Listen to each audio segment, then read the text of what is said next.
ahubwo aya matariki iyo ureba mu kwa 12 niho Maria yatwite. But in December is when Mary actually got conceived. Kwa 12 kurangira. At the end of December. Yesu aza kuvuka nko mu itariki ya mbere tugereranyije y'ukwa 10. Jesus was born in the 1st of Donc October. amezi 9 umwana agira mu nda. That's the 9 months that the child is in the womb. Donc kuno kwezi Maria yasamiyemo. This is the month where Mary conceived. Hagati ya Yesu na Yohana Mubatizi hari amezi 6. And between Jesus and John the Baptist there are 6 months. Ayo mezi 6 yo akarikiye neza nico gihe Zakariya yari mu mubyizi we mu nzu yo kwa Abiya wa 8. And when you calculate where is when Zachariah was in his shift of Abiya in the temple. Simbarusha mu mitwe cyane nibyo bintu. I'm not going to complicate you too much. Icyangombwa nuko umenya ko Yesu yavutse. What's important is that you know that Jesus was born. Kuki iyi tariki yabayeho? Why did we have this date? Fete iyi tariki yabayeho abantu bayishizeho. The people who put this date in place. Umugabo witwa Constantine. There was a man called Constantine. Donc amaze gufata igihugu. Once he took over the country. Amaze gutsinda babyara be. When he defeated his brothers. Yaje gukomera. He became great. Ikintu yakoze cyiza gikomeye. And what he did that was very good. Yahagaritse kwicwa kw'abakristo. He stopped the persecution of Christians. Abakristo barapfaga cyane babica babaziza Yesu. Christians would die because they believed in Jesus. Ahita ategeka ko abakristo bagira amahoro. And he gave the peace to all the Christians. Suko yarakijijwe. It's not because he was saved. Ariko yashatse kugarura ubumwe bwari bwaracitse muri empire mu bwami bwe. But he tried to bring back the unity that was that had scattered or divided his empire. Noneho aza guhuza abakristo. And he brought together the Christians n'abapagani heaven abo bita ngo ni gentile heaven and the heathens or the Gentiles. Donc abatarizeraga. The Gentiles or those who didn't believe. Ico ge empire y'Uburoma cyangwa se ubwami bwa Roma. At that time the Roman Empire bwagiraga ibigirwamana byinshi. Had many idols. Mu buryo amezi amwe dufite in such a way that some of the months we have yitirirwa ibigirwamana were named after idols. Donc nk'ukwezi kwa mbere January. For instance, January. Iva mu kigirwamana cy'impanga bita Janus. It comes from the idol, a twin idol called Janus. Iyo ukomeje ikintu cyose abaroma. Mwami Yesu turagushima muri uyu mwanya mwiza. Lord Jesus, we thank you in this wonderful time. Tugiye kwinjira mu igaburo ryera. We are going to have the Holy Communion. Turagushima ko uri Imana. We thank you that you are God. Turagushima ko uri Umwami. We thank you that you are Lord. Ijambo ryawe ni rizima. Your word is alive. Iratubwira ngo it tells us tujye twibuka that we should remember Yesu Kristo Jesus Christ wavutse born mu muryango wa Dawudi in the family of David. Agapfa kazuka. He died and resurrected. Nguko ubutumwa buvuga. That's how the gospel is. Turi hano kwibuka ko waje muri iyi si. We are here to remember that you came to this earth. Ko wapfiriye muri iyi si. That you died in this earth. Ko wazukiye muri iyi si. That you rose again in this earth. Ko wazamukiye muri iyi si. That you were ascended in this earth. Kuzagaruka muri iyi si. And that you return to this earth. Turagushima. We thank you. Tugiye kwinjira mu mwanya w'igaburo ryera. We are going to partake of the Holy Communion. Ijambo ryawe riravuga ngo your word says ngo bakirya as they were eating ngo yenda umutsima. He took the bread arawushimira. And he thanked. Turagushimiye kuri uyu mutsima mwa. We thank you for this bread. Umugisha. Bless it. Uyu ni umubiri wawe. This is your body. Watambwe ku bwa benshi. That was given for many. Iki ni ikimenyetso. This is a sign. Kitwereka ko that shows us wapfuye ukazuka. That you died and rose again.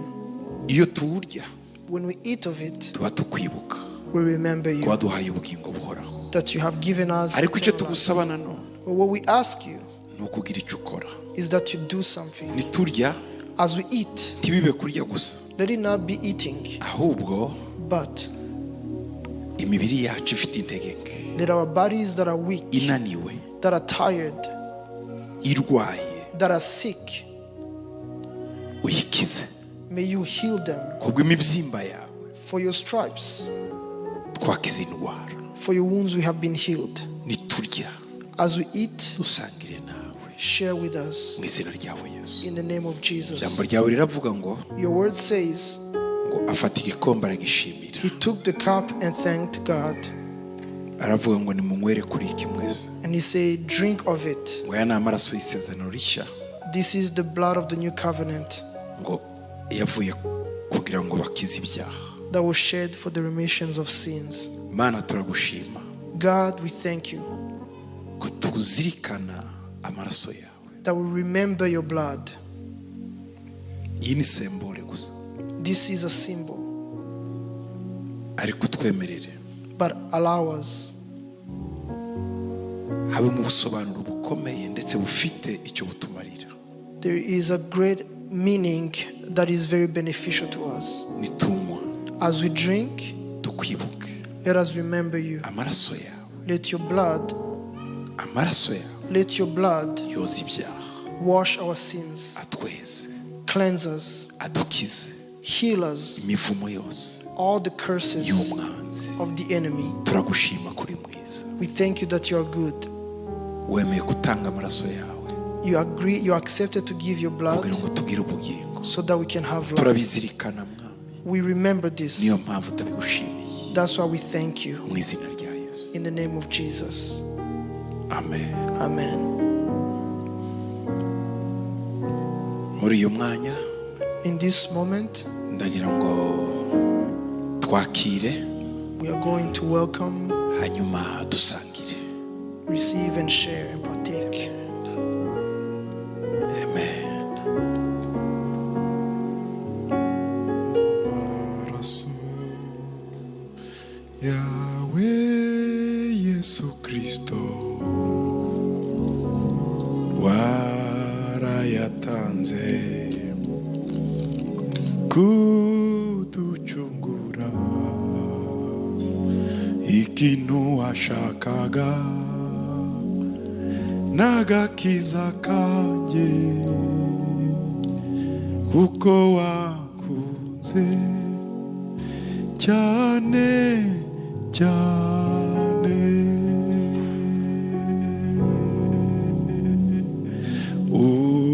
Umubiri wawe Yesu Kristo warawutanze kuducungura,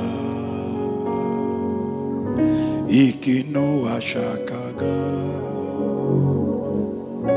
n'agakiza kanjye, kuko wankunze cyane cyane. Warancunguye, warancunguye, ibyaha byanjye warabibambye ku musaraba, waratsinze. Reka turye, uyu ni umubiri wa Yesu. This is the body of Jesus.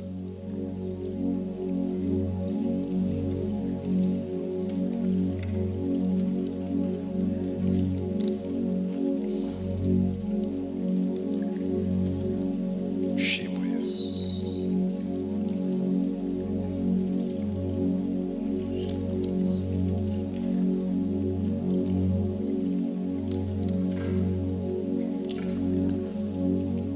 Reka tunywe twese amaraso ya Yesu. Let's drink the blood of Jesus.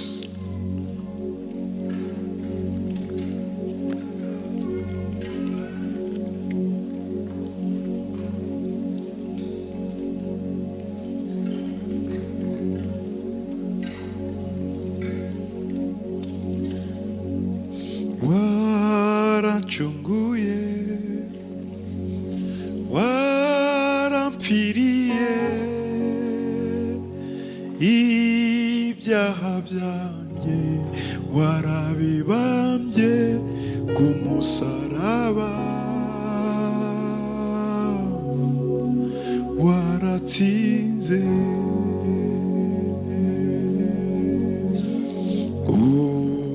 umubiri wawe Yesu Kristo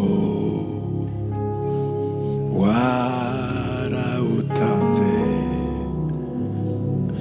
ku musaraba ikintu washakaga n'agakiza kanjye kuko wangunze cyane cyane amaraso yawe Yesu Kristo warayatanze ku musaraba ikintu washakaga n'agakiza kanjye kuko wankunze cyane cyane warampfiriye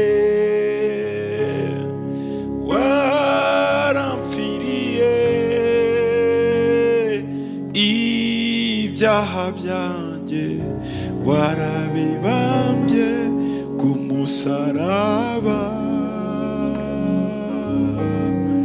waratsinze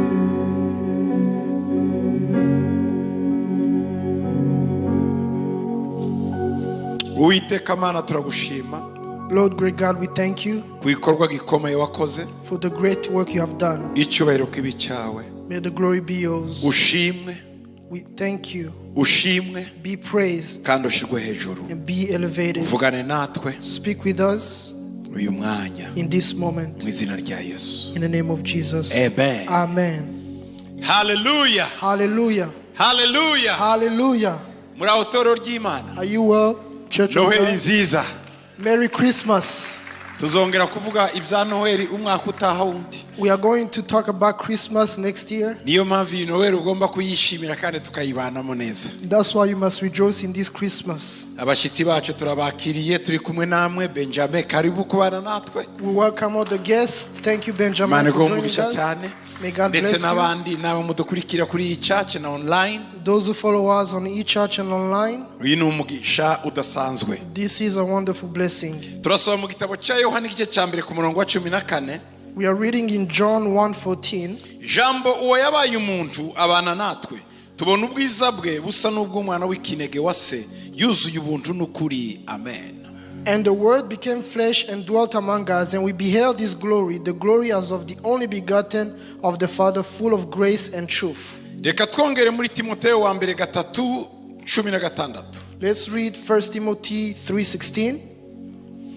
Sugushidikanya ubwiru bw'ubumana burakomeye cyane. Imana kwerekanwa ifite umubiri ikagaragara ko ari umukiranutsi mu mwuka, ikabonwa n'abamarayika, ikamamazwa mu banyamahanga, ikizerwa mu isi, ikazamurwa, igahabwa ubwiza. Amen. And without controversy, great is the mystery of godliness. God was manifested in the flesh, justified in the spirit, seen by angels, preached among the Gentiles, believed on in the world, and received up in glory. Amen. Amen. Amen. Uyu munsi ni umunsi utavugwaho kimwe n'abantu benshi. This is a day that is controversy. Bamwe ntibawizihiza kuko bavuga ko atari wo munsi Yesu yavukiyeho. Some people don't celebrate it because they say that Jesus was not born on this day. Abandi nabo bavuga ngo okay twawizihiza tukavuga ubutumwa none bakawizihiza. Others say we can celebrate it, preach the gospel, kuko ari igihe cyo kuvuga ubutumwa bwiza, because this is the time to preach the gospel. ariko nanone bakavuga toke turawizihiza nubwo amatariki atariyo. But they say we are going to celebrate it even if the dates are wrong. Abandi nabo bakavuga ati aya niyo matariki Yesu yavukiyeho tugomba kuyizihiza. Others say these are the days where Jesus was born and we must celebrate this day. Ibyo ari byo byose uko byagenda kose, Whatever happens, yaravutse. he was born. Nubwo atari uyu munsi, Even though it's not today, nubwo atari itariki, even though it's not this date, ariko Yesu yaravutse. but Jesus was born. Yesu ashimwe cyane. Praise Jesus. Turabyizera ko yavutse. Do you believe that he was born? Turabyizera ko yavutse. Do we believe that he was born? Gusa abasomyi ba Bibiliya, iyo usomye Bibiliya neza, But when you read the Bible, ushobora kumenya ukwezi yavukiyemo cyangwa se igihe runaka. you can know which period he was born. Ibyo bihe biragaragara, hari ibigaragaza igihe Yesu yavukiye. There are some facts that show when Jesus was born. Mu byukuri ntabwo ari mu kwezi kwa 12 Yesu yavukiyemo. It was not in December where Jesus was born, Nkuko abantu bamwe babitekereza. as many people think. Sinshaka kubabuza kubicelebra, tujye tubicelebra kuko tuboneraho umwanya wo kuvuga ubutumwa. I don't want you to stop celebrating because it's an opportunity to preach the gospel. Kandi ni igihe abantu bishima, amafamiye akongera guhura. And it's a time when people rejoice and family reunite. Ndetse abantu bakambara amakulera atandukanye. And people dress different colors. Kuko tuyambaye uyu munsi mu rusengero rwacu. As we are dressed today in this church. Umutuku, red, ndetse n'icyatsi. green. Twabyambariye uyu munsi. We are dressed well today. Abatabyambaye mwe ntimwijije Noheli, ariko abandi bijije Noheli murabona ko bari mu mituku ni. Those who didn't have those colors are not celebrating Christmas well. Anyway, iyo usomye Bibiliya ibimenyetso byose byerekana igihe yavukiye, cyane cyane ukurikiye urwandiko rwa Luka ndetse na Matayo. When you follow the Gospel of Luke and Matthew, you can tell the period in which Jesus was born. Muri aya mezi muri Israeli ukwezi kwa 12 ni amezi y'imbeho. In these months in Israel, December is a cold month. Akenshi haba hakonje cyane. It's cold most of the time. Mu buryo Matayo we aravuga ngo icyo gihe ngo abashumba barindaga umukumbi wabo. In such a way that Matthew in the Bible says that the shepherds were tending their flock. Bari hanze ku gasozi. They were on the mountain. Rero mu kwezi kwa 12 muri culture y'Abayuda ntibarindaga umukumbi hanze kuko hari hakonje. Icyo ni icyambere kigaragaza ko atari mu kwezi kwa 12. In the culture of the Jews, they do not tend their flock on mountains in December because it's a cold month. In the field, hanze ku mbuga. In the field because it's a Kubera cold month. ubukonje, because of the cold, intama zabaga mu gasozi cyangwa se izindi kaba mu ruhongore, ariko n'abantu bakaba mu mazu bari mu buvumo cyane muri magrote niho babaga. The sheep would be in the field on the mountains, and the people would be living in the caves. Icyo gihe rero urumva ko ukwezi kwa 12 deja ntikurimo. So December is out of question. Nanone kandi iyo urebye mu gihe umwami Kaisari yatanzeho itegeko ngo abantu baje kwibaruza iwabo. And when Caesar gave the command to go and do a census, icyo gihe abantu bavaga kure cyane, buri bantu bakajya mu biturage byabo, kuko hatabaga indege nk'izi dufite, hatabaga imodoka nk'izo dufite. Ibyo bintu byakorwaga cyane mu gihe cy'akazuba, atari igihe cy'imbeho, ubwo abantu bashobora kugenda ingendo ndende. Ni ukuvuga ko December deja ntirimo, kuko Bibiliya ivuga ngo cyari igihe cya lisansema, igihe abantu barimo bakora babarurwa. In that time, the Caesar would send people back to their village, and they would not travel when it was cold. That means they would travel when it was during the summer. Cyane cyane ibarura ry'Abaroma ryari rikomeye cyane, kuko ibarura ryabo ryajyanaga no kwishura umusoro. Abantu bagombaga bose, buri muntu wese kuba muri village yiwabo kugira ngo bazabone uko batanga umusoro kwa Kaisari. Rero ntibyashoboka ko Kaisari yohereza abantu mu gihe cy'imbeho, yifuza ko buri muntu wese, famiye yose voyage kagenda iwabo muri village. The Roman census was very important because it went along with the taxes. So Caesar made sure that people could travel so that they could give their taxes.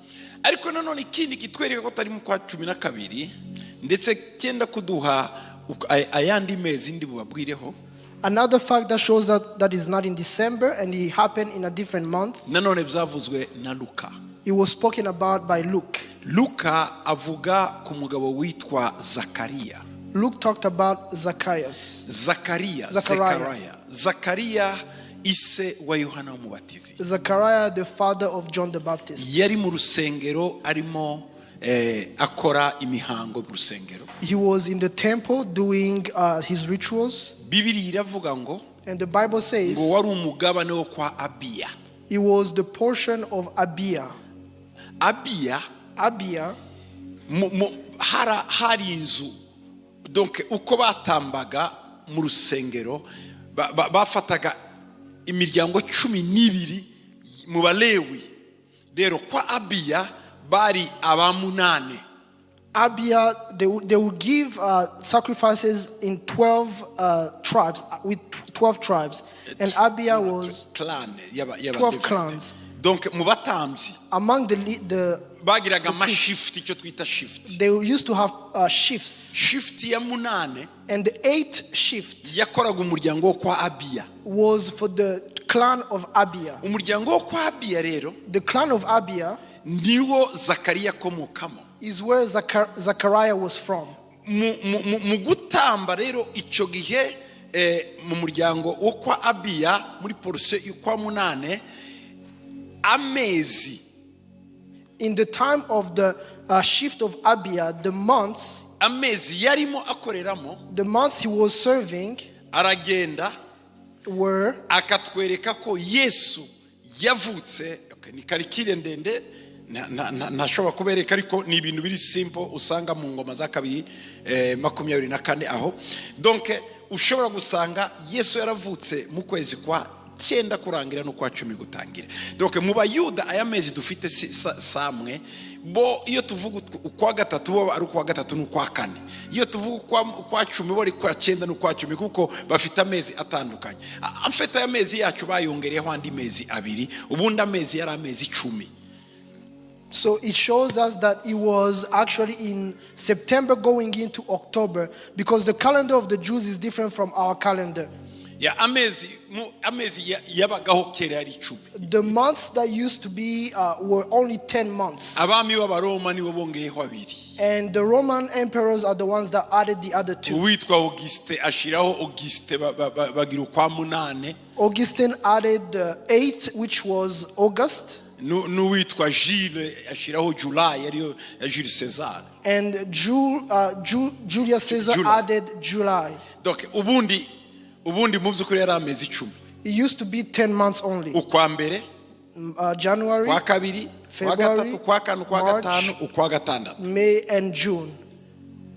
Ukwa karindwi, July, niko kwari ukwa 9.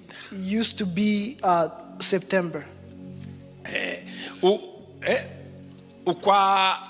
Ukwa munane niko kwari ukwa 10. August used to be October.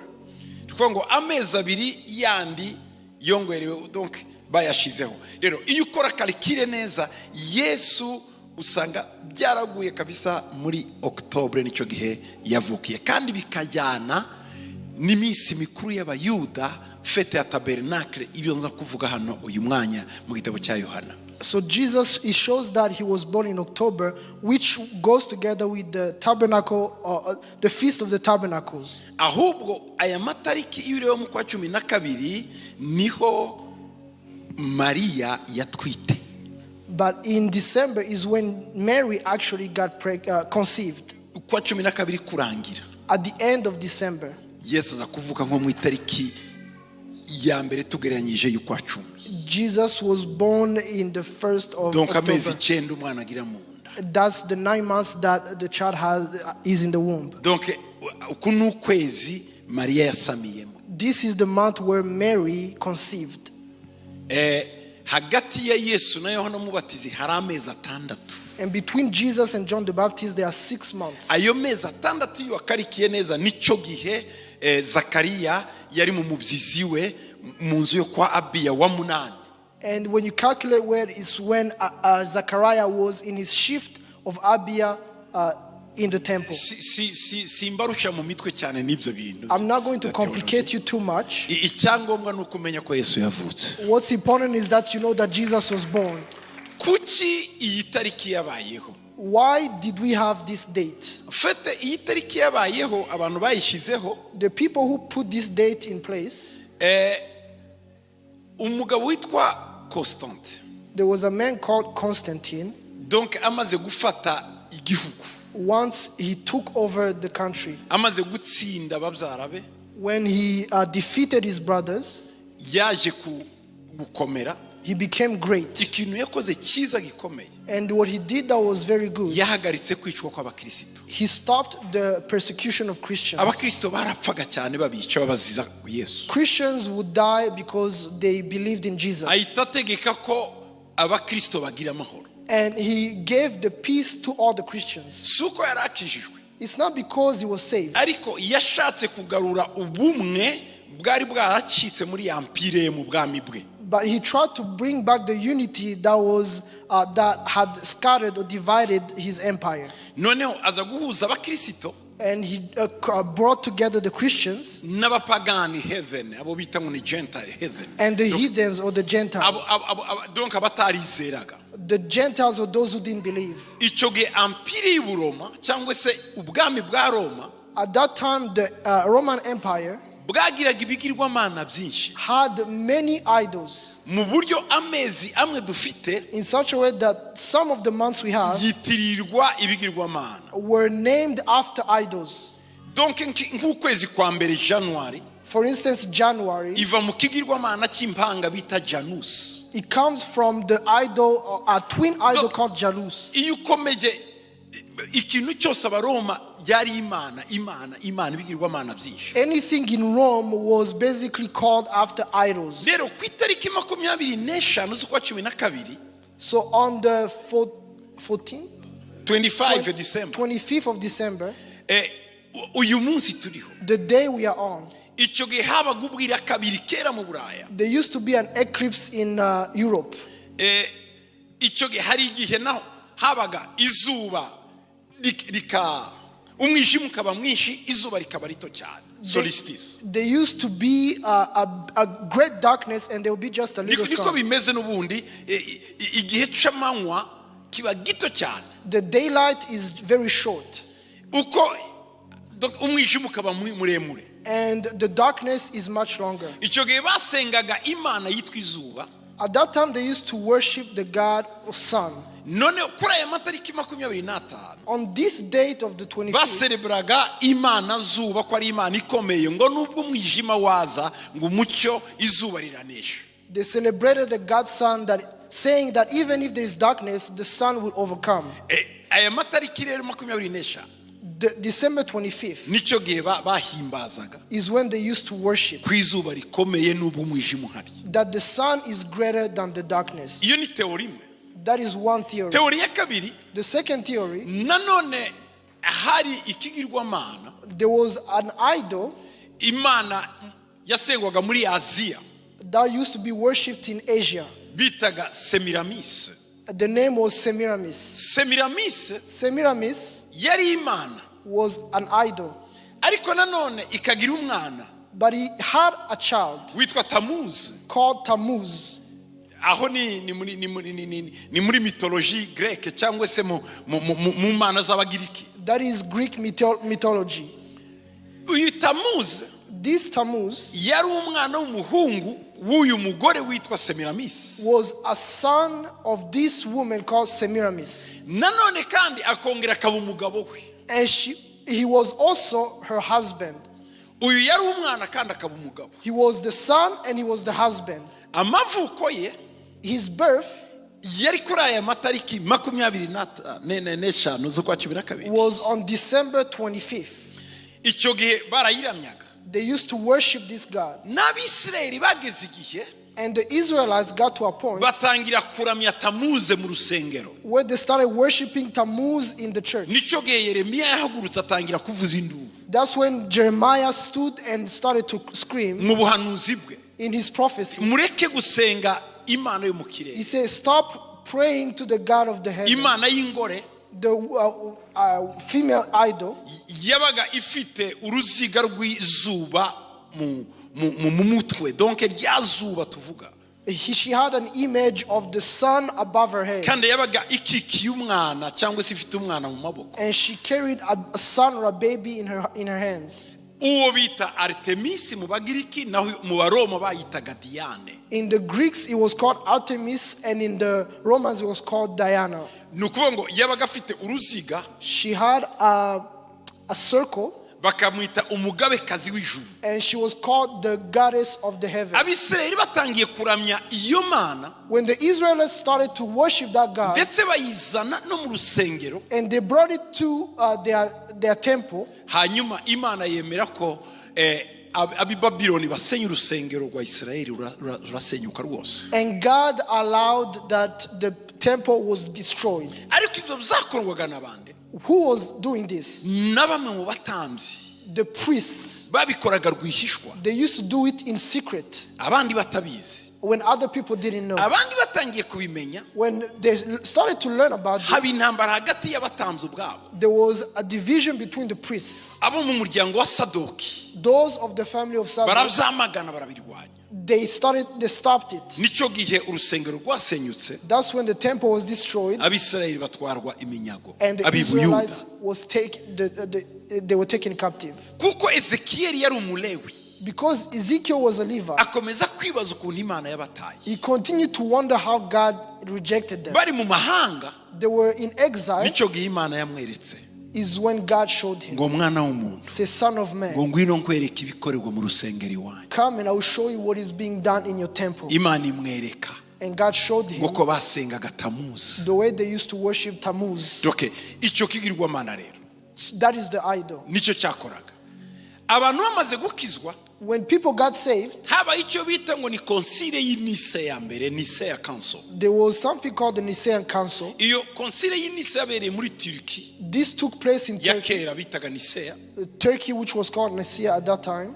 Harimo empereur ubwe Constantaraza. And the Emperor Constantine came. N'abapasteri batandukanye cyangwa se abo bita ba bishop. And other pastors of bishops. N'abandi bantu bavugaga bari basobanukiwe iby'Imana. And people who were knowledgeable in the things of God. No bibaza uko bazabigenza. Yatanze itegeko ngo Roma yose ntibongere kurwanya abakristo, yose yinduka abakristo. Ati turabigenza gute? And they started to wonder what is going to happen since the command had gone out that all Rome was going to be Christian. Bamwe muri bo baravuga tumva rero. Some of them say this. Amatariki basengeragaho ibigirwamana yose. The idols, the dates where they worship the idols. Titubihindure turabavangira. Let us not change it because they're going to be confused. Ahubwo tugende tuyashiramo ivuga butumwa. But let us involve the gospel on those dates. Ubu duserebra kuvuka kw'izuba kuri 25. The day when we worship the birth of the sun. Reka ariho dushiraho Yesu. Let us celebrate Jesus' birth. Ati kandi murabona na Tamuze afite umwana mu maboko. And you already see that Tammuz has a child. Pardon, Semiramis. Semiramis has a child. Ati tubigire gutyo ko ari nyine wa jambo. Let's just call her the mother of the word. Ibyo nuko byabaye. And that's what happened. Ayo na amateka. That is the history atarigeze ahinduka. that never changed. Noneho amadata amatariki ya gipagani yose bagenda bayinjizamo amatariki ya Bibiliya. And the pagan dates were changed into the biblical celebrations. Ariko iyo tujya guserebra Yesu mu byukuri. But if we were to celebrate Jesus truly, fete ya tabernacle cyangwa se iminsi mikuru y'ingando. The feast of the tabernacles. Kuko muri Bibiliya hari iminsi 8 abisirayeli baserebra. Because in the Bible there are 8 days that the Israelites celebrate. Harimo umunsi mukuru w'ingando. And that is one of them is the feast of the umunsi mukuru w'ingando. The feast of tabernacles uba hagati y'ukwezi kwa 9 kurangira no kwa 10. is between September and October. Nico gihe abisirayeli bibuka ukuntu ihema ryaje hagati muri bo bari mu butayu. That's how the Israelites remember the tabernacle coming to them in the wilderness. Kuko Yesu yagenderaga mu byanditswe. Because Jesus walked according to the scriptures. Yapfuye ku munsi wa Pasaka. He died on the Passover. Yohereza umwuka wera ku munsi wa Pentecost. He sent the Holy Spirit on the Pentecost day. Agomba kuba yaravutse naho umunsi w'ingando. He must have been born on the day of the tabernacle. Niko mbabwira ukwezi kwa 9 no kwa 10 donc aho ngaho. That is September going into September. Rero icyangombwa byaremewe byarakiriwe ntitwabirwanya ngo tubishobore nk'abadivantiste bo ntibashobora guserebra noheli n'umunsi n'umwe kuko kuri bo ni kizira, ariko twebwe tuboneraho kuvuga ubutumwa ndetse no kongera kubabona mwese mwarabuze mu rusengero.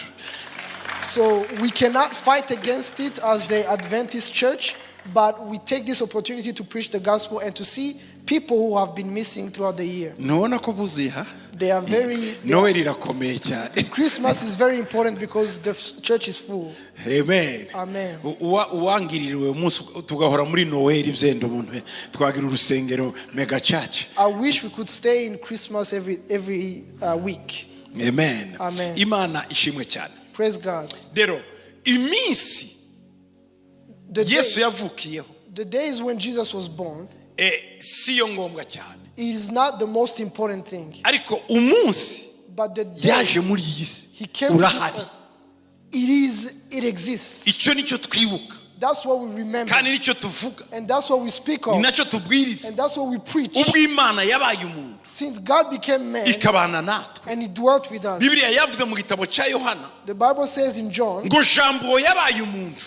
The word became flesh. Ngo abana natwe. And dwelt among us. Tubona ubwiza bwe busa n'ubw'umwana w'ikinege wase. And we beheld his glory as the only begotten of the Father. Ngo yuzuye ubuntu n'ukuri. Full of grace and truth. Yes, ashimwe cyane. Praise Jesus. Ntabwo byari ibintu byoroshe. It wasn't easy. Byatwaye igihe kirekire ngo jambo ahinduka umuntu. It took a long time for the word to become flesh. Reka mbibutse ko izina rya Yesu. Let me remind you that the name of Jesus ari izina ryo mu isi. Is the name of the earth. Mu ijuru izina Yesu ntiryabayeho. In heaven, the name Jesus never existed. Izina rya Yesu ni izina ry'agakiza. The name Jesus is the name of salvation. Yesu bisobanura Yoshua.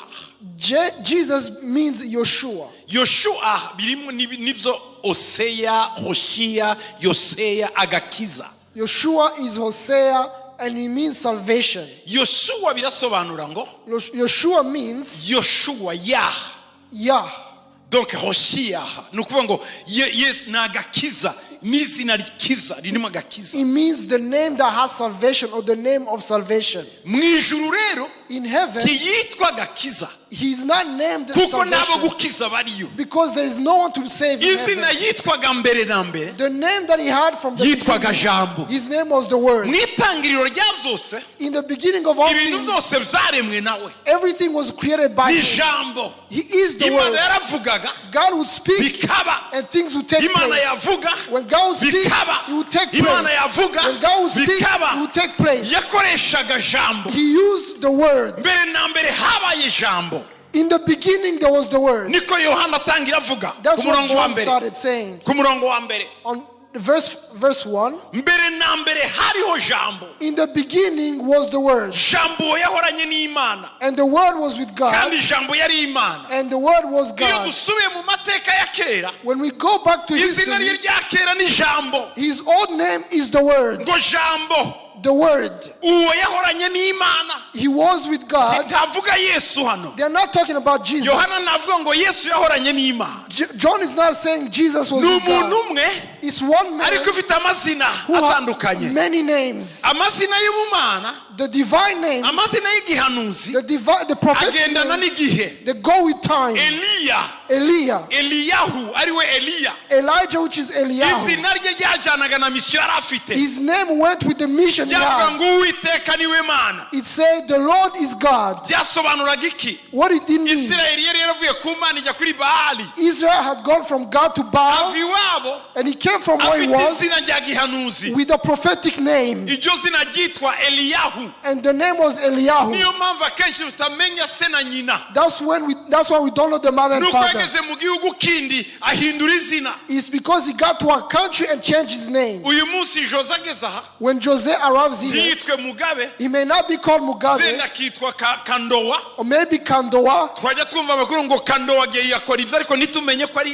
And they will say Kandoa is there, but they don't know that it's Jose.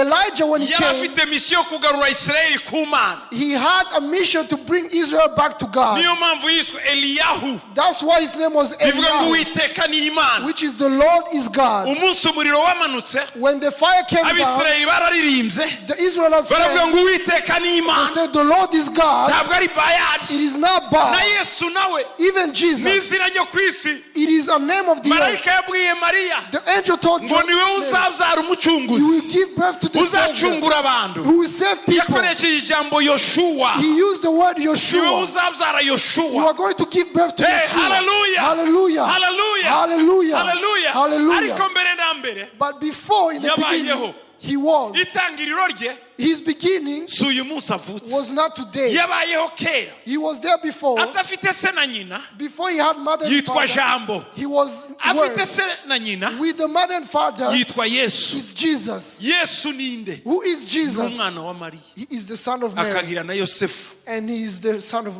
Joseph, wamureze, who raised him. ariko ni Imana, By his God, yitwa Jambo. his name is the Word. Rero byafashe igihe So it took a long time kugira ngo Jambo for the Word yambare umubiri, to put on flesh, kugira ngo Jambo yambare umubiri. for the Word to put on the flesh. Ntabwo byari ibintu byoroshye. It wasn't easy. Uwakubwira uyu munsi If they tell you today, batoke, listen, turagusaba ngo we're going to ask you, uhinduke igikeri kugira ngo ucungure ibikeri.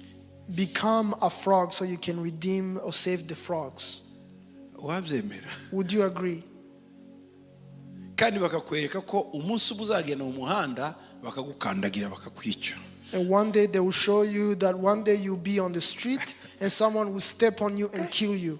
Ukari uri umuntu, You are a man. wambara neza, You dress well. urya neza, You eat ufite well. imodoka yawe, You have a nice car. hanyuma And uhinduke then igikeri, you become a frog. uzajya mu muhanda umunsi umwe bagukandagire. And you go and die by someone stepping on you. Niko byari bimeze. That's how it was. Imana God, kwambara umubiri, to put on flesh. umubiri The flesh nuko tuwusiga amavuta mukawubona, is because we put lotion on it. nta kigenda. It's nothing. Umubiri ni icyondo, The flesh is mud. usubiza mu gitaka, We go back to the mud. nyuma y'iminsi ine After 4 days, ugahombagana wose, it starts to rot.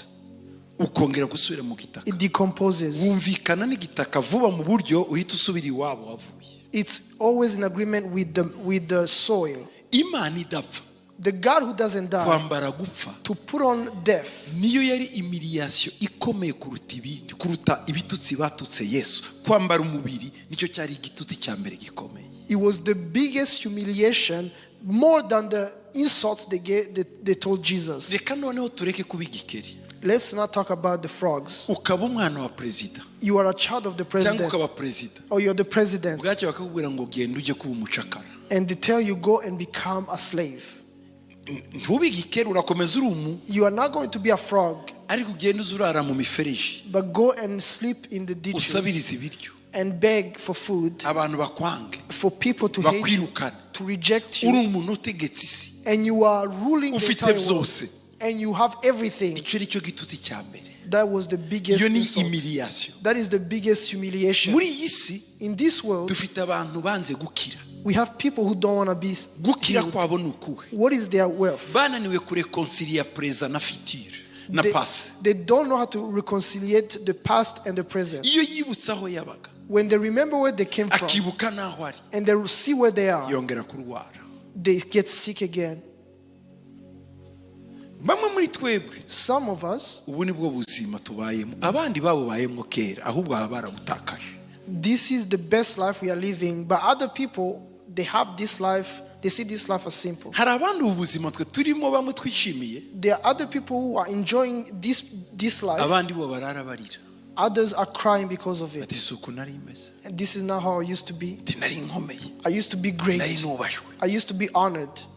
ariko ubu But now, ibintu byarahindutse. things have changed. Imiriyasiyo, gucishwa bugufi ni iki? What is a humiliation? Ni ugukurwa mu cyubahiro ukamanuka mu gisuzuguriro. It is to go from honor to despise. Rero ni gute byashobokeye Imana? So how was it possible to God? Imana yaremye byose, The God who created everything. Imana ikarema umuntu, The God who created man. yarangiza ikemera kuba umuntu, And then he accepts to be a umuntu ugira man. igihe gito cyo kubaho, A man who lives only for a short hanyuma time. agapfa. and die. umuntu ugira umutima mubi, A man who can be umuntu evil. wikunda, A man who is selfish. umuntu udakunda abandi. A man who hates Ni gute others. nambara uyu mubiri? How can I put on this Byari flesh? ibintu bikomeye cyane. It was something very Mu hard. butatu In the Trinity, bwakoranye mu kurema, they got together in kuko creation Bibiliya iravuga ngo because the Bible tureme says, umuntu mu shusho yawe. let us create men in our image. Ubwo ni ubutatu bw'Imana. That was the Trinity of Mu God. butatu, In the Trinity, Imana Data, there was the Father, Imana Umwana, there was the Son, Imana Umwuka there was Wera, the Holy Spirit. bararemye bose, They all created. kandi buri muntu And each one yari of them afite icyo ashinzwe. was responsible for Mbere something. y'uko isi n'ijuru biremwa, Before heaven and earth was created, akazi k'Umwuka Wera the work of the Holy kwari Spirit ukubikira isi. was to cover the earth. Isi yari amazi, The earth was full of water. muri yasi And in that water, kubikira to cover, hagombaga kuvamo ikintu. something had to come out of Uyu it. wari umurimo w'inkoko. This was the work of a hen. Inkoko yubikira amagi yayo The hen covers its eggs iminsi 21 for 21 days, hanyuma imishwi ikavamo. and the chicks come out. Donc irubikira. It covers the eggs. Umwuka Wera yabanje kubikira isi igihe kirekire irimo amazi, The Holy Spirit had to cover the earth for a long time, kugira ngo jambo naza so that when the word comes, abashe gukura mu mazi he can take out of the water icyari kimaze kuneka, icyari kimaze kwera, kuba Umwuka Wera yagikozeho. what had already grown because the Holy Spirit had covered it. Ariko ibyo byose But all of byari that, muri komande ya Data. it was in the command of the Father. Ariko umuntu bicamo byose kugira ngo bibe bizima But the person that he went through ni jambo. was the Word. Ni ukuvuga ngo jambo The Word yari uruganda byose bivamo. was the factory of all these Bibiliya things. iravuga ngo nta cyaremwe cyose kitaremwe nawe. The Bible says nothing was created outside of him. Ibyaremwe byose byaciye muri we. Everything that was created was through him. Niyo mpamvu That's why umunsi umwana w'umuntu yakoze icyaha, when the Son of Man sinned, Yesu yarababaye cyane. Jesus was, Ni nkaho yumvishe misiyo yitaraciye it was as if his mission did not work. ngo mu bumana, In muri decision y'ubumana, in the Trinity Yesu decision, ahitamo we Jesus chose kwambara umubiri. to put on the flesh. Yesu aravuga ati njyewe Jesus said, nzambara umubiri, I will put on the kuko flesh byose byavuye muri njye. because everything came from me. Nta cyaremwe kitaremwe nanjye. Nothing was created outside Niko of Bibiliya me. yavuze That's what the Bible ngo mbere says. na mbere hariho jambo. In the beginning was the Word, Jambo yahoranye n'Imana, and the Word was God, jambo yari Imana, and the Word was ngo God. yahoranye n'Imana mbere na mbere, He was in the beginning with ngo God. ibintu byose niwe wabiremye, All things were made through him, ngo ndetse mu byaremwe byose and everything that was nta na made, kimwe kitaremwe nawe. nothing was made without Rero him. Yesu Jesus yumvishe nk'aho misiyo ye yananiwe. felt as if his mission failed. Aba bantu He said, these people, bavuye muri njye, they came out of me. none babaye abanyabyaha. Now they have become sinners. But okay, Look, njyewe I ndaja kubagarura. am going to save them. Umwuka Really, the Holy Spirit na Data and the Father, baravugana ngo they spoke to each other. bigende gute. How is this going to be? But okay, He said, listen, Data, Father, turabona urukundo ufite, we see the love that you have, ukunze aba bantu, and you love these people. none nanjye So I ndagiye, am going. ndasa nabo. I'm going to be like them. Umwuka Wera The Holy ati Spirit, dore icyo nanjye nzakora. this is what I'm going to do. Dutangira kurema isi, When we became, nubikiriye amazi, when we created the word that covered the waters, ngiye kuzatwikira Mariya. I'm going to cover Mary. Nawe muri uko gutwikirwa In that covering, uzasa na ya nkoko you will be like the hen itwikiriye amagi, covering the eggs. ngo imbuto The seed izajya mu nda ye, will go into her womb. izamutwikira. I will cover her. Niko marayika yabwiye Mariya. That's what the angel told Mary. Mariya amubwiye ngo bizashoboka gute? When Mary said, how is it going Ngo to be? Umwuka Wera azagutwikira. The Holy Spirit will cover you. Iri jambo This word mu Giheburayo in Hebrew, ni rimwe n'iryo mu itangiriro. it is the same word in the beginning. Umwuka Wera atwikira amazi. The Holy Spirit covered the waters. Doke habaye ibyabaye mu itangiriro What happened in Genesis nibyo byabaye Yesu agiye kuvuka. is what happened when Jesus was about to be born. Baremezanya. So they agreed. Ariko byagombaga gukorerwa imyitozo. But they had to be practiced. Imyitozo ni iyi: What was the practice? kwambura ubumana. To remove divinity. Ngo gusa n'ubumana abona ko atari ikintu cyo kugundirwa. He did not want to remain like God. yabanje kubyitoza. He practiced this. Niyo mpamvu kuva muri Edeni That's why from Eden kugeza Yesu avutse until Jesus was born, zatwaye imyaka igeze ku 4,000. it took about 4,000 years. Yari imyaka itoroshe. Those were difficult years. Yesu arimo yitoza kuzaba umuntu. Jesus was training to become a man. Icyo gihe yitoza kuzaba umuntu. He was training to become a man. Ariko nanone But at the same time, batagomba gutungura isi. they couldn't surprise the world. Bagomba kugira ubwoko bwitwa Abisirayeli. They had to have the people of Iyo Israel migambi izuzuriramo. where all those plans will be fulfilled in. Hagomba kuba abahanuzi They had to be prophets ari bo banyamakuru who are the news, bazamenyesha abandi ibyo ko bizaba. who would tell people that those things will Donc happen. yari procedure ndende. It was a long process. Hagomba kuba abami They had to be kings b'abahanuzi who were prophets kuko agomba kuza ari umwami because w'amahoro. he had to come as the king of Ibyo peace. byose ba Dawudi, The Davids, ba Yesaya, the Isaiah, bariya bose all those barimo people, bategurira hamwe imiteguro ya Yesu kuzavuka. they were preparing for Jesus to be born.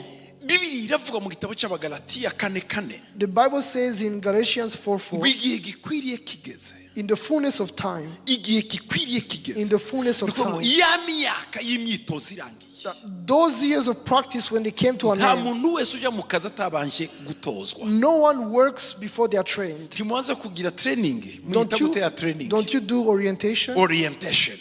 Na Yesu kugira ngo aze ku isi habanje kuba orientation. For Jesus to come to the earth, he had to have a Ni gute orientation. yambara umubiri? How is he going to put on the Ni gute flesh? yambara umubiri? How is he going to put on the flesh? Ese bazabibona gute? How will they see this? Abantu bazabyakira gute? How will people receive it? Ese ijuru rizabibona gute? How will heaven see Nibyo it? byose rero All those things are done. zabanje ari amabanga. This started as a secret, as a Babyita ngo mystery. ni mystère. This started as a Ari mystery. ubwiru It was a mystery, bw'Imana. a divine Imana mystery. data, The God Imana Father, umwana, God the Imana Son, umwuka God the wera. Holy Spirit. Hanyuma Then, biza kugaragara. and it came to be Abantu bose manifested, barabibona. and everyone was able to see Yohana it. aravuga ngo John says, ngo jambo yabaye umuntu. John, the word became flesh. 14 jambo yabaye umuntu ngo abana natwe tubona ubwiza bwe busa n'ubw'umwana w'ikinege wase ngo kandi yari yuzuye ubuntu n'ukuri. The word became flesh and dwelt among us, and we beheld his glory, the glory as the only begotten of the Father, full of grace and truth. Jambo yabaye umuntu. The word became flesh.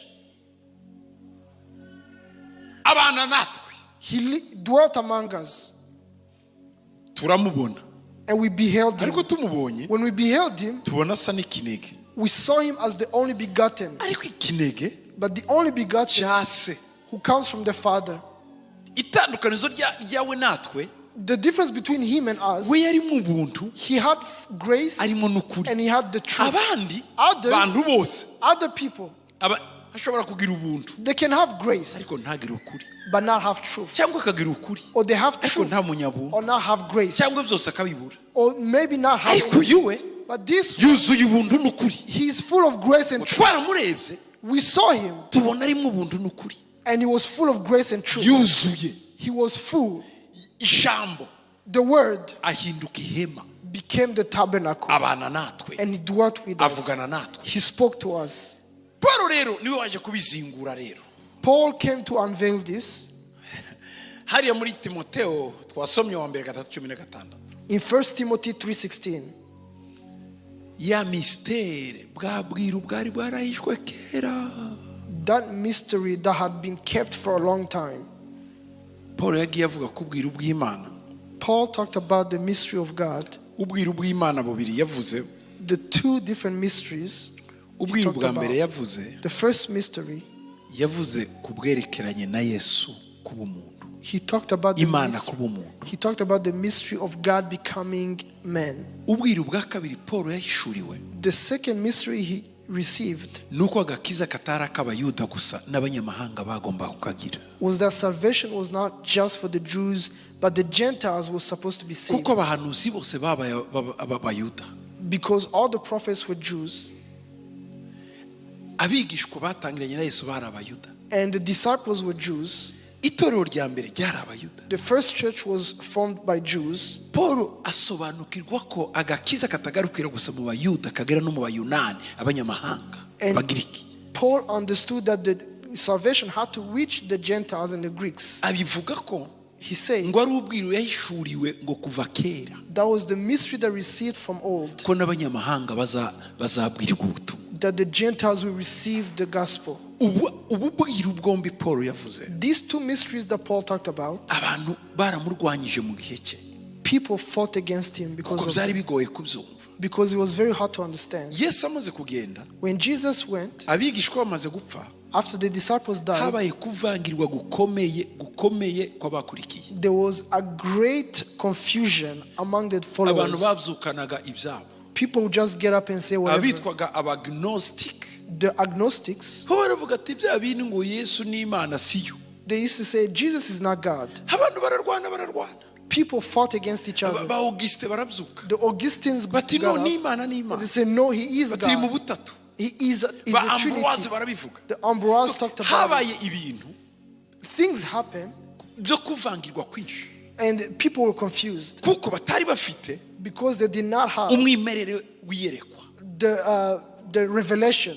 Ariko abakurikiranye inyigisho za Paul, But those who followed the teachings of Paul, yashyizeho urufatiro he put a foundation rudasanzwe an amazing umuntu foundation yakubakiraho kwizera kwe. that someone can build their faith Niyo on. mpamvu Paul yahawe kumenya ubwiru butangaje abandi mu gihe cye batahawe. That's why Paul received a great mystery that other people did not receive. Yavuze ko itorero ari inkingi y'ukuri. He said that the church is the pillar of truth. Arangije aravuga ngo rero si ugushidikanya, And then he said it is without controversy. ngo ubwiru bw'ubumana burakomeye cyane. Great is the mystery of godliness. Ubwiru bw'ubumana Paul yavugaga n'ubu What was the mystery of God? byari byarahishwe kuva kera. It had been hidden from a long time. Yohana yarabisobanukiwe, John received this revelation. Yohana yarabivuze ari ku kirwa cya Patimo. John said it at the Isle of Ufite Patmos. mu bigishwa bane ba Yesu, Among the mu ba evangeliste bariya bane, four gospels, Matayo, Marko, Luka na Yohana, Matthew, Mark, Luke, and John, Yohana wenyine John niwe wabonye ijambo akiri mu ijuru. is the only one who saw the word when he was still in heaven. Matayo we Matthew, yamubonye ari mwene Dawudi. he saw him as the son of David. Luke amubona ari mwene Adamu. He saw him as the son of Adam. Marko we Mark, abona afitanye isano na Yohana umubatizi. he saw him in relationship with John the Kuba Baptist. nakorana kuko niko batangiraga bandika Because that's how they started writing. ngo yari mwene kanaka, That he was the yari son of mwene so, kanaka, son of so yari and mwene so, kanaka, son of so yari and mwene so, kanaka. son of Ariko so. Yohana But John, yaravuze ngo mbere na mbere he said that in the beginning hari ijambo. there was the word. Ni nawe wavuze mu byahishuwe He's the one who said in the Revelation ngo murebye that when you look at him, ngo mbona yaratambwe na Paul yabivuzeho ngo mbere y'isi itararemwa. say he was sacrificed before the foundations of the world. Mbere y'isi itararemwa Before the foundation of the world, yari yaratambwe. he was sacrificed. Yari umwana w'intama watambwe, slain. He was the lamb who was slain. Ubu bwiru rero Paul arabuvuga ngo burakomeye cyane. This mystery, Paul talks about it. Ni ubuhe? What is it? Ubwiru bwa mbere Number one, ngo Imana kwerekanwa ifite umubiri. God was manifested in the flesh. Ubundi Imana ni umwuka. Normally, God is Kugira ngo yerekanwe ifite umubiri. for him to manifest in the flesh. Ni ubwiru. It is a mystery, Kandi ubwo ni ubwiru bw'urukundo. and that is the mystery of love. Umuntu ugukunda asa nawe. Someone who loves you looks like you. Iyo umuntu agukunda amanuka ahura akararana nawe. When someone loves you, they come to where you are and Iyo they umuntu sleep with you. agukunda araza akicarana nawe mugasangira ubusa ufite. When someone loves you, they come and share the nothing that you have. Ubwiru bwa mbere bw'ubumana bukomeye ni Imana kwerekanwa ifite umubiri. The greatest mystery was that God was manifested in the flesh. Mu bundi buryo ni igihombo mu ijuru. In other words, it is a loss in heaven, Ariko ni inyungu ku isi. but it is a gain on Niyo mpamvu earth. abamarayika baririmbye That's why the ngo angels amahoro said, abaye ku isi. peace upon Imana you. yambaye umubiri. God has put on flesh. Amen. Amen. Amen. Amen. Imana yambaye umubiri. God has put on flesh.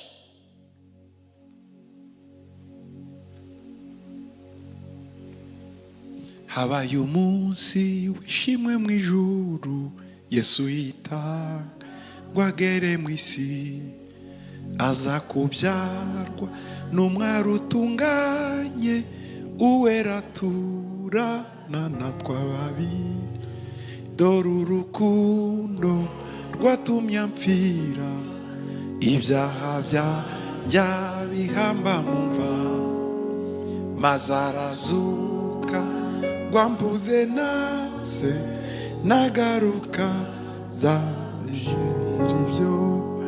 Hallelujah, Hallelujah. Imana kwerekanwa ifite umubiri, For God to be manifested in the flesh, ubwo ni ubwiru. that is mystery. Bibiliya iravuga ngo ndizwa cyane ngo nuko nabuze ubumbura kiriya gitabo. Uwo ni Yohana. The Bible says John cried because no one could. Ni Yohana wabivuze. John said, I cried because I could not see anyone to break the scroll. Ngo bamenagura bwa bwiru. And they broke the mystery. Ubwiru ni ubuhe? What was the mystery? Imana kwerekanwa mu mubiri. For God to be manifested in the flesh. Amen. Amen. Bayita incarnation. It's called incarnation.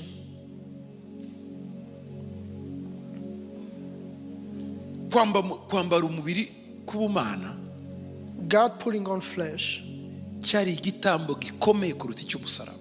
it was a bigger sacrifice than going to the cross. Ibi muzabyumva nimumara kugera mu ijuru, mwambaye umubiri wo mu ijuru. Wakubwira ngo ugaruke ku isi mwarwana, nubwo batarwana mu ijuru, we warwana. Wakubwira ngo garuka wambare uyu mubiri, wakubitana ibipfunsi hariya. Iyo wambaye umubiri w'Imana w'ijuru, ntiwifuza uw'isi, kuko uw'isi ni umwanda. You will understand it when you get to heaven. When you have the divine body, you cannot accept to come down to this earth, because the body on this earth, or the flesh, is mud. Ngo ninde bubwiza bwe bwo mu ijuru, nzajya ririmba ikiteka ryose, nzajya ndirimba nti Yesu ni cyakukundishije, nishimiye ko Yesu ankunda, arankunda,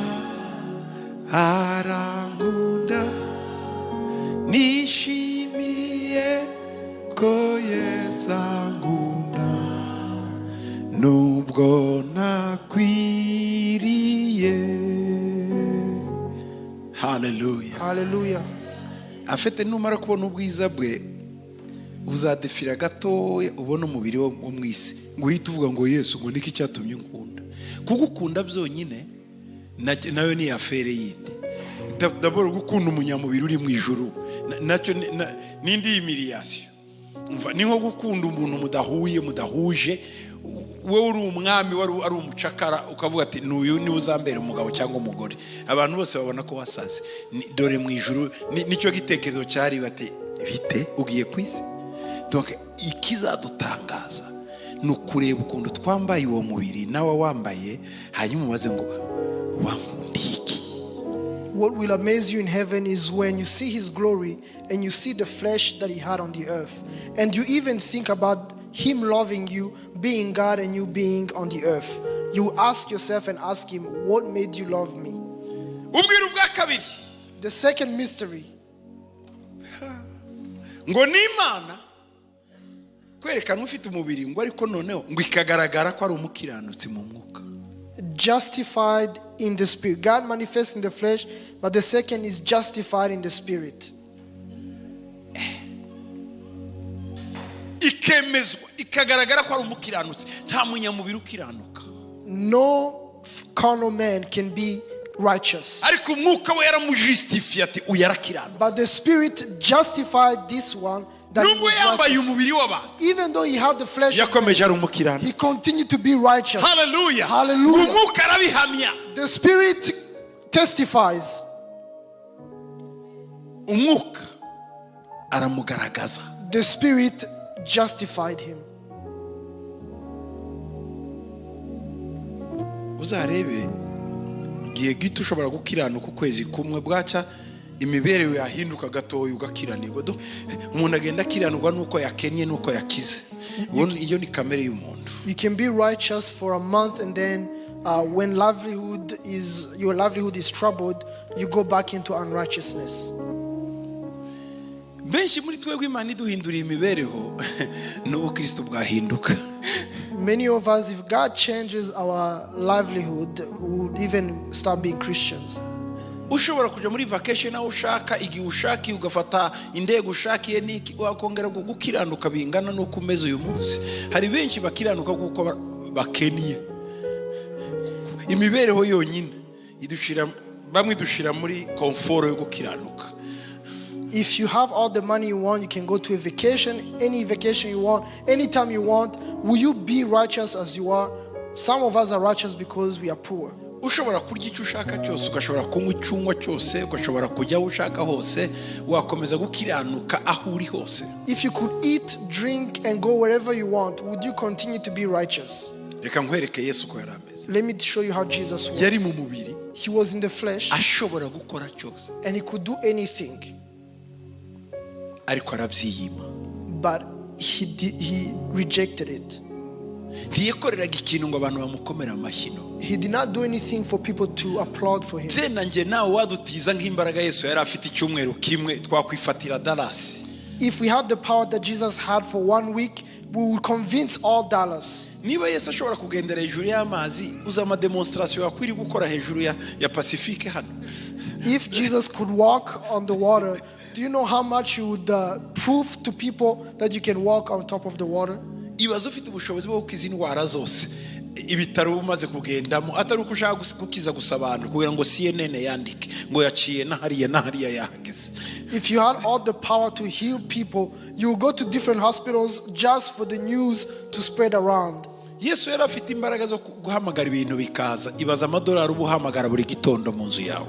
Jesus had the power to create things out of nothing. Imagine how much money you create every day in your house. Ariko ngo umwana w'umuntu ngo ntiyari afite ngo harambika umusaya. Yesu ntiyari afite n'inzu kuko atarabishoboye, ahubwo yarabyiyimaga. But the Son of Man did not even have a place to lay his head because he did not want to give himself those things. Ngo agaragara ko ari umukiranutsi mu mwuka. He was justified in the spirit. Icyaduha gukiranuka. If we could be righteous mu buzima bwacu bwa buri munsi. in our everyday life.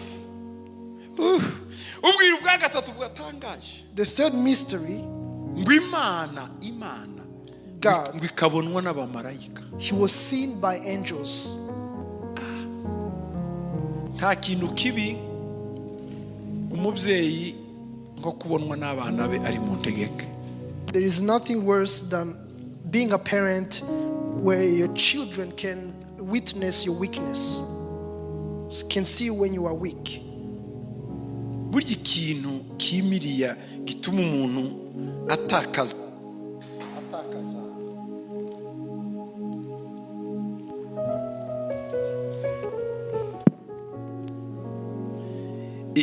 igituma umuntu atakaza confidence yo gukomera kwe. One of the reasons you lose nigihe confidence bakurungurutse bakakubona utuntu twaribanga twawe tukajya hanze imusozi. is when they peeped and they saw your weaknesses and they became public. Kandi ubundi weakness intege nke si icyaha bibaho. And normally being weak is not a sin. Ariko turazubakira tukazihisha tukazitwikira tukazishira mu bitameno. But we hide them and keep them in the secret Ngo batazatubona. that they shouldn't know. Ariko niko muri. But that's how you are. Batazaduseka. They shouldn't laugh Ariko at nuko us. mumeze. But that's who you are. Hari nuko ubwira ibintu ngo ntuzabivuge niwe gusa kandi bose babizi. Sometimes you tell someone, don't say it to anyone, yet everyone knows. Hari igihe umuntu agira ngo abise utuntu twe n'abandi baratuzi. Sometimes you think that you are keeping your things, but other people know. Intege nke si igitangaza. Weakness is not a shock. Iyo wazirase watangiye kuzerekana ugiye kuzikira. If you start talking about it, you are about to heal. Ugakomeza urustragoringa urwana n'icyaha cyarwihishwa mu mutima wawe kandi wakabwiye abantu ngo bagufashe ikarangira. You continue to sin and keep that sin a secret, Yet if you tell people, they can help you and you'll be healed.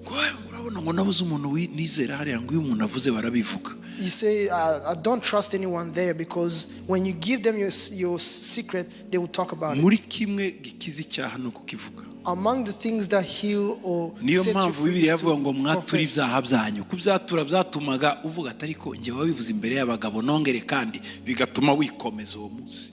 Naho iyo ugihishe muri wewe kuko nta witness uhari, nta muntu wavuze, ubisubiramo byoroshye. Confessing a sin causes you that next time if you are about to sin, you are going to withhold yourself or self-control. Kwatura ni imbaraga.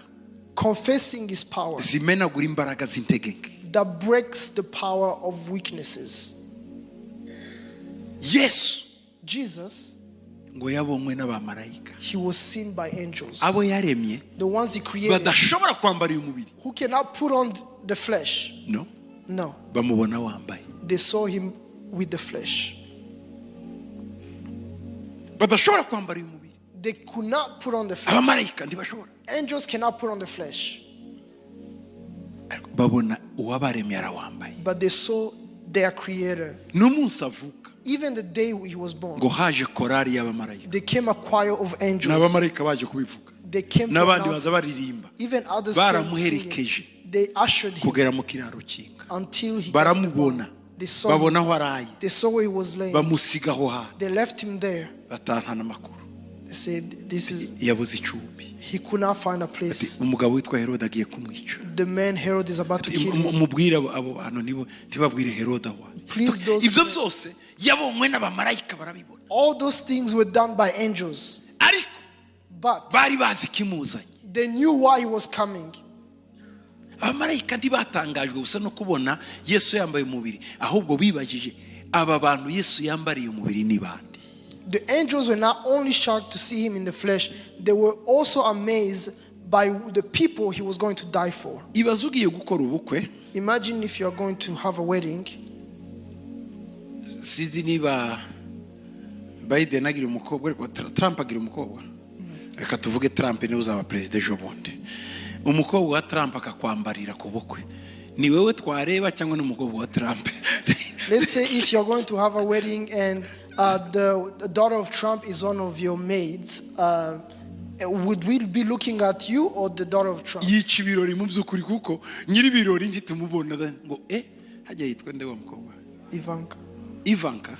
Abantu ngo Ivanka namubonye. Ivanka yatambuka aho kwifotoza n'umugeni bose mugakora selfie na Ivanka. Icyo gihe bayatwikiye ibirori siko bimeze. They will all be talking about Ivanka. People will be taking pictures of Ivanka and they will neglect you, and you are the person having the wedding. Ariko n'abandi nanone But others, bavuga ati they will say, turebe uyu mukobwa Ivanka yambariye. let's examine who is this woman, who's Uyu mukobwa Ivanka. aratangaje cyane. This woman is amazing. Bakarunguruka bamureba. They will try to see who you Ngo are. niko abamarayika bamera. That's how the angels Ngo bahora are. barunguruka bareba abarazwaga akiza. They always peep and see the heirs of salvation. Kuko niba hari ikintu bifuza Because if there is one thing that they desire, ni ukwambara umubiri iminota 3 bakumva abacunga uko bamerewe. it is to put on the Iyo flesh. feeling ntibayizi. It is to put on the flesh for 3 minutes and feel how the redeemed feel. Ariko wowe waracunguwe wapi ntacyo bikubwiye. But you have been redeemed and you Ngo abamarayika bahora barunguruka bareba. Buri kanange ndebe. the angels are always peeping, saying, what kind of people iyo are they? agize Imana ngo Imana ikamwohereza ngo aje kugukorera ya amanuka yishimye ati ngewe bantumye gukorera abazaragwa agakiza. Hallelujah. When they are sent to serve us, they are so glad because they are going to serve the heirs of salvation. Avandimwe, Brethren, uteye abamarayika amatsiko. you are the wonder of the angels. Uzi kibababaza? Do you know what hurts them? Ni igihe dusubiye mu myanda yacu. It is when we go back to our filth. Baravuga ati ariko uyu muntu azi uwamupfiriye uwo ari we kweli. They ask themselves, does this person truly know who died for them? Hari igihe marayika kubona urimo kubita zigzag za kanyanga marayika akijya ati ariko uyu muntu azi ko yacunguwe kweli. Sometimes the angels see you drunk and they wonder, do you really know that you are redeemed? Akakwitegereza. They look at you Marayika akaregreta. and they shake their head. Azi Imana kwambara umubiri. He knows how God put on the flesh. nanjye marayika sinapfa kubyemera. Even I, the angel, cannot accept this. uyu muntu ntazi urukundo rw'Imana. This person does not know dore the love of God. urukundo rwatumye mpfira ibyaha byabihamba mu mva maze arazuka wambuze nase nagaruka ngenza ngo yamamazwa mu banyamahanga. ubu n'ubundi bwiru ubu Paul yabutinzeho cyane ngo nabaye umuvuga butumwa w'abanyamahanga. He was preached among the Gentiles, and Paul talked about it.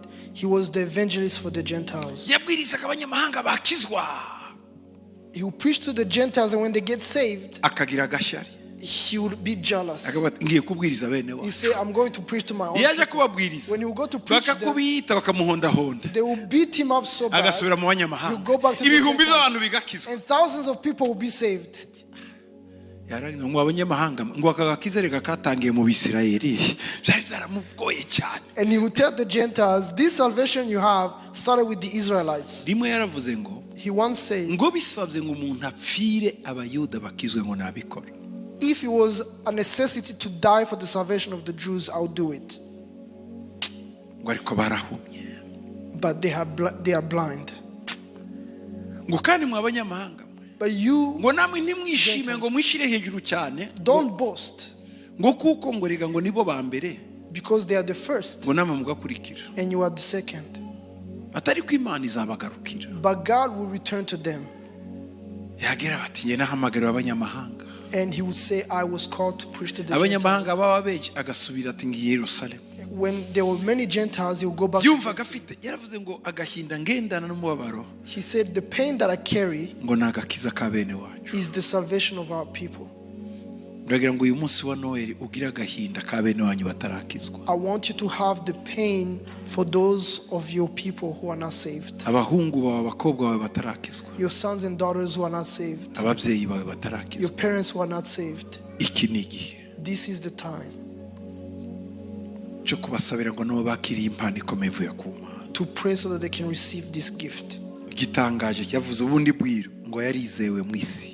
Another mystery, he was believed on in the world. iri jambo ngo yizewe mu isi This word believed on in the world, context Paul yarivugiyemo the context Paul used, yarimo avugira muri context y'abagiriki. he was using the context of the Greek. abagiriki ntibemeraga umuntu gutya gusa. The Greeks never believed in just anyone. no No. abagiriki ijambo rya mbere abagiriki babonaga ko udakwiriye cyangwa se ryarejetaga umuntu ntibamwizere. The Greeks would first reject you ni umusaraba. because of the cross. iyo wajyaga ku musaraba When you were ku crucified mugiriki to a Greek, n'ubwo waba warazuye abandi igihugu even though you were resurrected 1,000 people, byari birangiye. it was over. ntibakwemeraga. They could not believe you.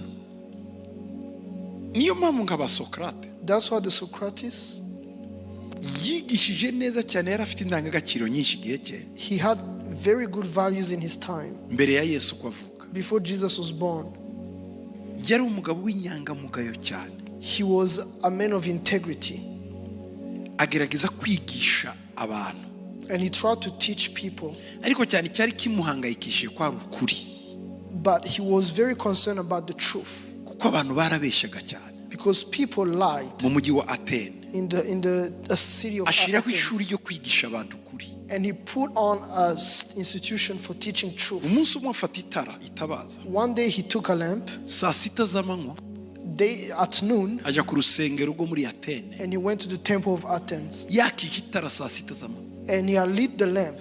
abantu baratize none filozofu urashaka iki? And people Aristotle asked, Aristotle, what are you doing? aracecetse arakomeje. He kept quiet, abantu babaye benshi, and people continued to gather. urazitara ku He manywa said, why are you lighting your lamp bati in daylight? urajya he? They asked him, Bati, where are "Ndajya you ku going?" rusengero. I'm going to the temple. niki? He said, why? ati ndimo ndashakisha ukuri I am searching for the truth. ko warabuze muri Atene. There is no truth in abantu Athens. baza kumuyoboka benshi And people started to follow him kuko yarwanyaga ruswa, corruption. because he fought against corruption, bashaka kumwica, and they tried to kill him. baramufunga, They imprisoned him, bategeka kuzamubamba ku musaraba. And they commanded that he become crucified. yaramaze kumenyekana muri Atene hose no mu Bugiriki. He had become famous in Athens in Greece. Abigishwa be baraza And aho yarafungiye his disciples came to see him baramubwira ngo ejo bazakubamba. and they told him, you'll be crucified tomorrow. Aravuga ngo ejo nzabambwa. And he asked, am I going to be crucified? Yewe I. nukuvuga ko ibyo nigishije byose ejo mu Bugiriki bizahinduka zero. That means everything I've taught in Greece will be nullified. Bati They say yes. atoke genda unzanira uburozi. And he sent for poison. Bamuzanira acide. They brought acid. Abwira abigishwa He told his disciples, ati ndapfuye I'm dying. n'uyu mubiri This is the body, batari ku mwuka uzahora. but the spirit will remain. Aho kuzamanikwa ejo Instead of being crucified tomorrow, inyigisho nigishije and for all my teachings zose zigahinduka ubusa to be nullified kubera umusaraba, because of the cross, ndiyahura. I'm going to commit suicide. agotomera acide He drank acid acikana arimo avuga ko ubugingo buzahoraho. and he died saying that his soul will live on. Mu gitondo baje kureba When they came to see him in the morning, basanga yapfuye. they found him dead. Aravuga ngo yadutanze. And he said he has gone before us. Paul rero So Paul, avuga ngo yemewe mu isi, Imana yambaye umubiri yemerwa mu isi, when he said God put on flesh and was believed in the world, byari bitangaje ku Bagiriki.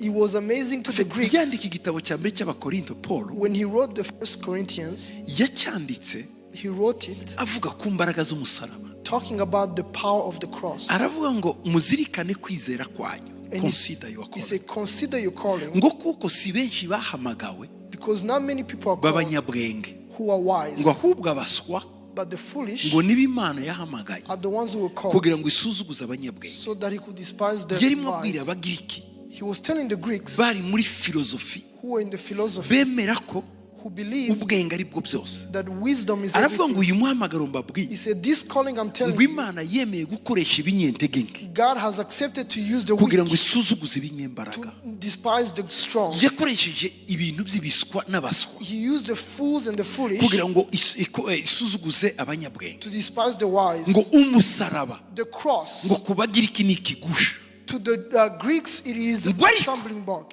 kuri twebwe ni imbaraga. But to us, it is the power. Ari Umugiriki Whether it's a wizeye Greek cyangwa ari Umuyuda. or whether it's a Jew. Iri jambo yarivuze rero He said ngo this Yesu word, yemewe mu isi, that Jesus was believed ngo on the nubwire world. ubutangaje It is a great mystery ku Bagiriki to the Greeks kwemera umuntu wapfuye to believe someone who died, akabambwa, who crucified, bikavugwa ko ari we mucunguzi w'isi. and it was said that he was the Savior of the Umugiriki world, akicara, and the Greek would sit down agakizwa. and be Ni saved. ibintu bitangaje It cyane. was amazing. Paul atangiye kuvuga ubutumwa, When Paul started to preach ageze the muri gospel, Atenayi, when he got to Athens, bamuhaye abantu babiri bakomeye, they gave him two people. bari abahanga mu kudisikita. There were wise people among Umwe them. yitwaga Dionysius One was Dionysius n'umugore witwaga Damaris. and Damar.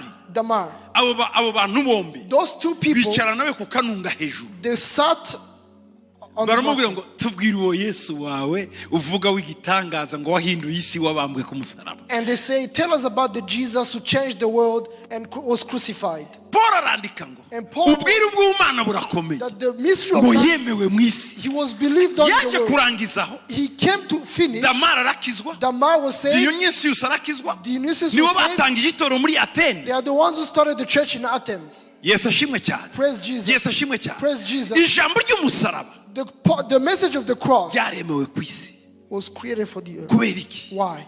Ni Imana It was because of yemeye God kujya ku musaraba, who went to the cross. yakweretse urukundo He showed you love utigeze umenya mu buzima that you bwawe. never knew in your life. Hanyuma ubwira ubwa nyuma And the last mystery, ngo irazamurwa ihabwa ubwiza. he was received up in glory.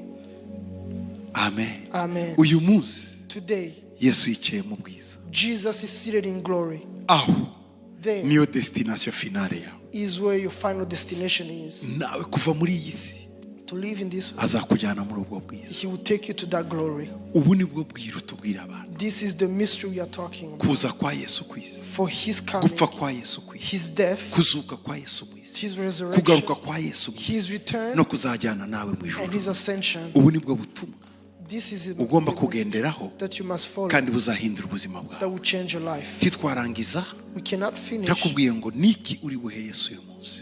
but without asking you, what are you going to give Jesus? Imana yaguhaye umwana wayo. God has given you his son. Yesu aguha ubugingo bwe. Jesus has given you his life. Wewe uramwitura iki? What are you going to give him? Niki witura Yesu uyu What munsi? will you give him today? Niki witura Yesu uyu What will you mwanya? give Jesus today? Iyi saha In this hour, ndasaba ngo duhaguruke dusengane, let us stand up and ariko pray. uzirikane uyu muhamagaro. But think about this call Nawe wibaze ngo and ask yourself, ni irihe turo muha? what is my offering? Izahabu n'ifeza ntacyo byakumarira, nguhaye umutima wanjye. Izahabu n'ifeza ntacyo byakumarira, nguhaye umutima wanjye. Nguhaye umutima wanjye. Oh, mwami utegeke, oh, uzurukundo n'imbaraga zo mu ijuru. Nguhaye umutima wanjye, mwami nutegeke,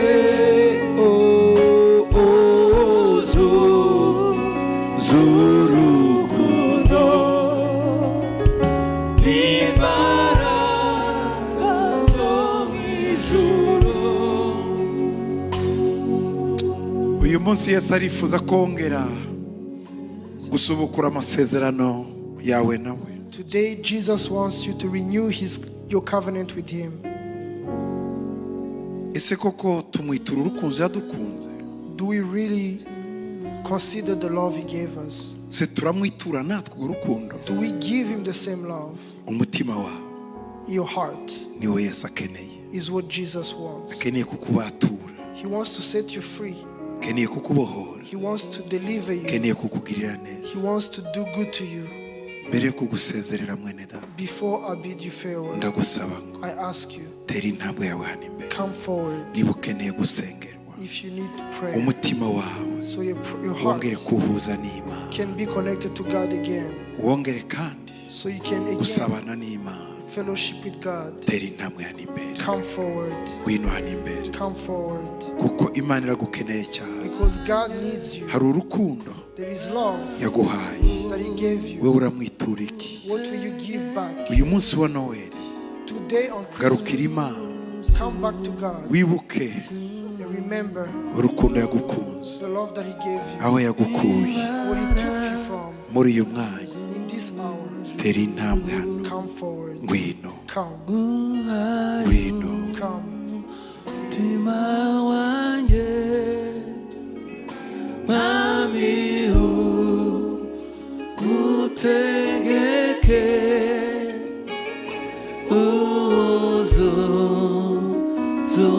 uzurukundo n'imbaraga zo mu ijuru.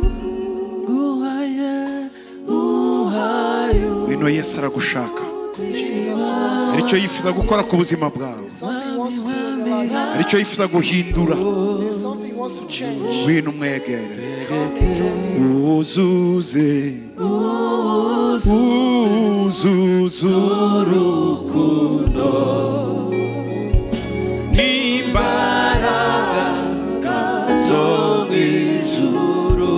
Nguhaye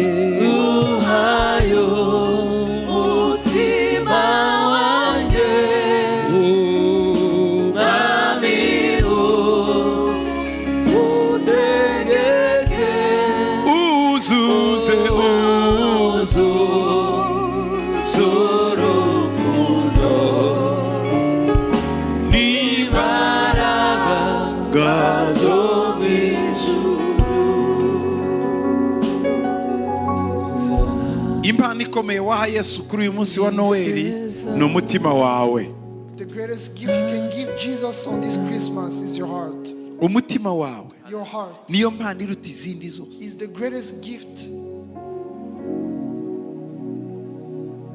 iragusaba He's asking you, ngo mwana wanjye my son, ongera umpe umutima wawe, give me your heart again. ongera umpe umutima wawe. Give me your heart again. ongera umpe umutima wawe. Give me your heart again.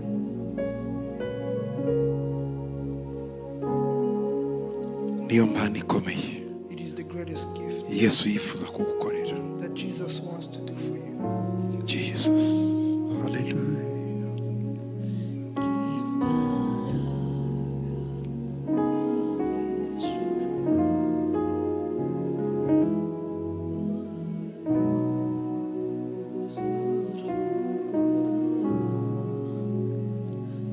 Yes, Lord.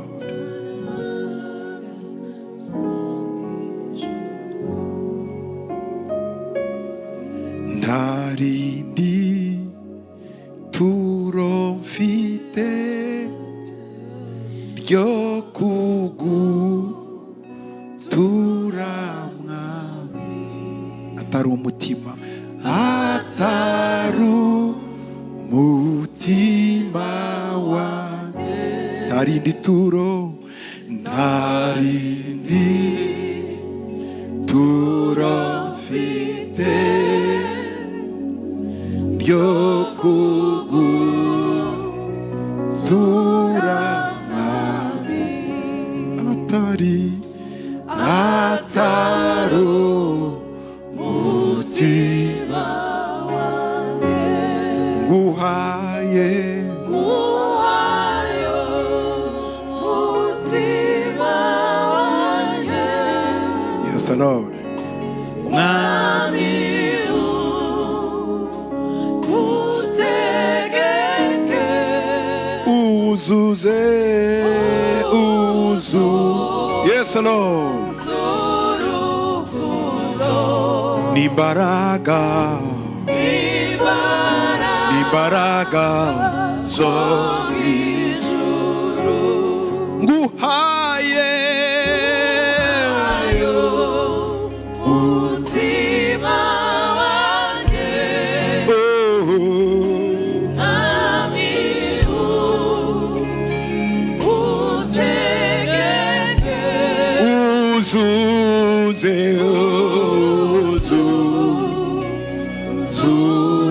z'urukundo imbaraga zo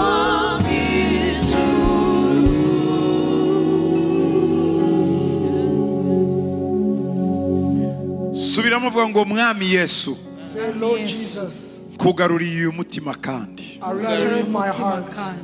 usane Restore it. wubake Build it. ukize Heal it. ugarurire ubusabane Bring back intimacy na data.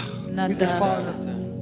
ibiwurimo byose ibihurimo All byose the terms bitagushimishije that are not bitagushimishije pleasing. bikuremo, bikuremo, ngarurira garurira umunezero My joy, umunezero w'agakiza, the joy of salvation, ngarurira garurira urukundo urukundo rw'ijuru, of rw'ijuru, heaven, ngarurira garurira imbaraga imbaraga zo mu mwuka. zo of mu the Spirit. mwuka, nciye bugufi imbere yawe, I ciye humble bugufi myself imbere before yawe, you. mbohora Set me mbohora free. mbohora Set me mbohora, free. ndakiriye ndakiriye imbaraga zibohora imbaraga Power that sets zibohora free. muri njyewe. muri njyewe. Satani Satani sohoka, sohoka, ntuzongere Don't ever ntuzongere again. gutegeka umutima wanjye. gutegeka umutima wanjye. Ni uwa Yesu burundu. Ni uwa Yesu Jesus burundu. forever. urakoze Yesu Urakoze Yesu kuwakiriye. That you have received it. Amen. amen. Mana ndagushima kugira neza God, I thank you that you are good kubw'iteraniro riri aha, for this congregation, kuri abantu bari aha imbere. for these people who are here before me.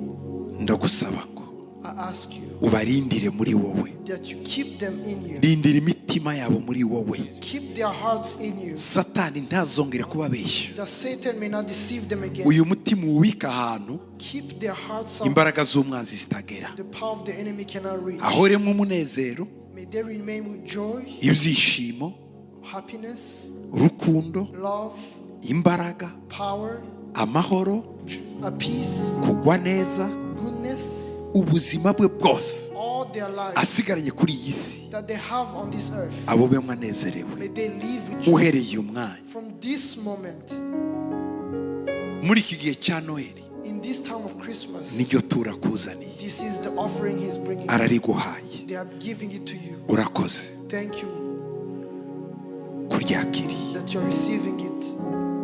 mu izina rya Yesu, In the name of Jesus. amen. Amen. Imana ibahe umugisha, May God nimwisubire mu bless you. myanya yanyu. May Thank go you back very to your much. seats. Thank you very much.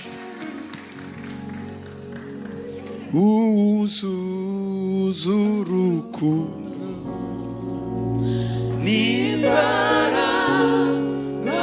Zo mw'ijuru uzuze